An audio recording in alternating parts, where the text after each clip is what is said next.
Let's talk about perspective and the way that it can change your experience of breakdowns in relationships, in health, in work, or frankly, any aspect of life imbalance. Now, usually when we have any kind of struggle in life, there is a perspective issue involved. Almost always. And what that means is there's something about the situation and others involved that is not congruent with your perspective or the perspective that you are looking from, right? Your vantage point is somehow impairing your ability to understand, have self-awareness, or take action. So I'm going to ask you to look at 5 things when you're struggling with something in your life. Now, all of these 5 aspects of perspective can be included in the decision you make, the communication you have, or the action you take.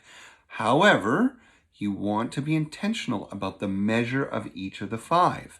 And I would argue that as we move through these 5, that they should become greater and not less than. So ultimately, it should be kind of like a pyramid, with the first one being just a little, and the second one being a little more, and then the third one being a little more, and hopefully you get the idea. Typically, when we struggle in relationships, we've flipped it and we've put too much emphasis, or I'll just say a lot of emphasis on the first one, not a lot of emphasis on the last one, and the result is struggle. So I've written them down here so I don't mix it up. The first is personal, the second is patterned, the third is possible, the fourth is partnered, and the last is planetary. So when you are struggling with something, someone, anywhere, anything in your life, take a quiet moment, maybe even jot down these 5 words on a big piece of paper, and then walk yourself through them. To ask yourself how much of this perspective is personal is really exploring your emotional attachment, how triggered you are, how connected this feels to your emotional history. And you may have good reason for it. You may have been hurt. It may be impacted by trauma. It may be impacted by personality. It may be impacted by lifelong preferences. But the question is, if you're going to see clearly, can you own how personal your perspective is on this relationship or situation? The second, patterned. How patterned is this? Oftentimes we think something is personal when in fact it's conditioned, meaning it's the way it was in your family. It's the way it is in your culture. It's the way you were trained in school. And when a pattern affects your perspective, that can also be, you could call it paradigm. That's okay if you use that as a substitute word. But what that means is you're having a hard time seeing other worldviews, other approaches, other cultures. And instead, you're assuming that what you've been taught is not only the right way, but maybe the only way. So how much of that is a part of your struggle? The next one is possible. I mean, really, a lot of our perspectives, when we run into struggle, are filled with distorted thinking. Like we think something happens always, or never, or only to me, or only to them.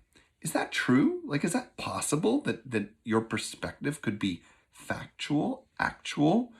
So take a look at that sense of objective possibility. Now, another way to think of this, which is less material and scientific, might even be relationally.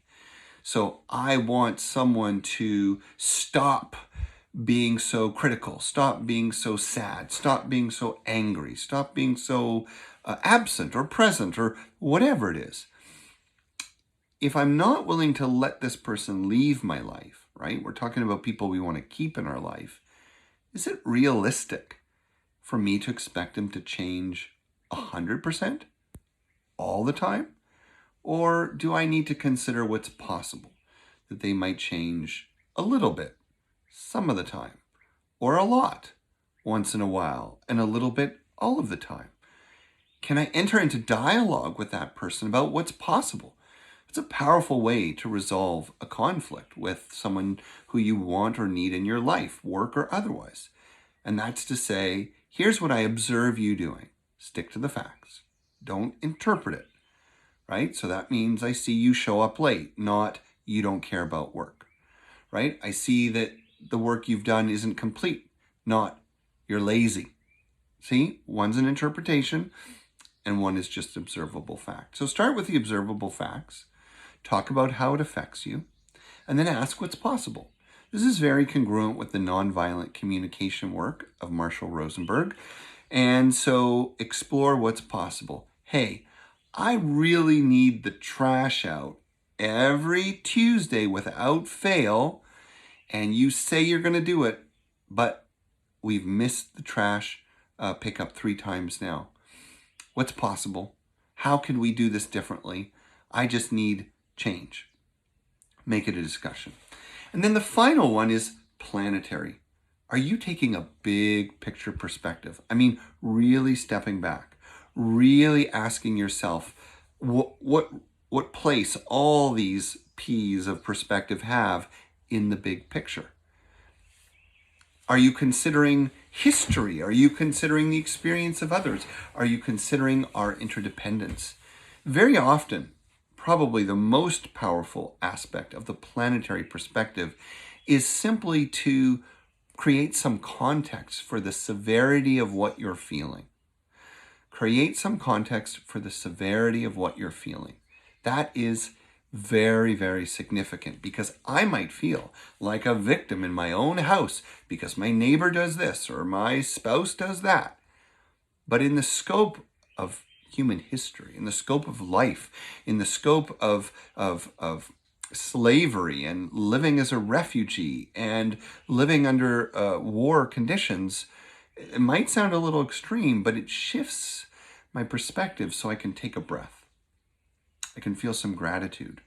I can re-engage the topic, the possibility, the patterns, the personalization, all these things with a little more openness and compassion perspective. So once again, we have the 5 P's of perspective to walk yourself through when you're getting stuck. How much of this am I making personal? How much of this is patterned or a paradigm I've adopted? How much of this is really possible or realistic? Am I willing to be a partner? Did I do that one? Partner? Partner means, shoot, I didn't do partner. Partner means you take the exploration of what's possible and then you move it into that collaborative piece. I guess I kind of covered it when I said you move from asking how realistic or possible this is to actually engaging a dialogue. So forgive me for that imperfect setup. But you have personal, patterned, possible, and then you move from possible into partnered. How do we create a perspective together? How can I learn from you? How can we discuss what's important? And then we place that in the big perspective. And we talked about that. That's the planetary. Ultimately, this is a way to assess ourselves. But when we want to make a powerful decision or communicate, it's helpful to work from the planetary back. Start with the big picture. Be engaging and asking questions. Set realistic parameters that you will honor and acknowledge. Pay attention to and honor the paradigms or contexts that you're working within, the model you want to adopt or assume. And then finally, are there personal needs that you simply need to have met or you'd like to have met in the context of this big conversation, plan, or decision? These are 5 P's of perspective. I love these 5. Sorry for my mess up with the partner part, but hopefully if you have a planetary perspective, you won't use the pattern of perfection and take this too personally. All right, it's enough P's for now. Lots of love. We'll see you later.